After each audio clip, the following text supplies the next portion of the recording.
This is a before video. I have this all primed, and I thought, well, I would just paint it. But then I thought, with all the work I've done so far modding it, why leave it at that?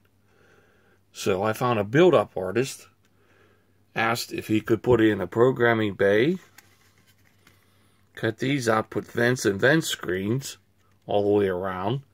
That way it'll look more like the full size. He could probably do it. Looks like, I'm kind of anxious to see what it'll look like when it's done. But it's better than leaving it at this. I mean, you know, this is the Trendmasters. Anything just to put it on there and forget about it. And not to be exact like the full-size version. So, here it is.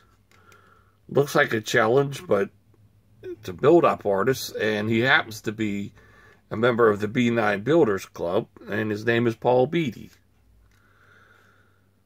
So, see you on the flip side.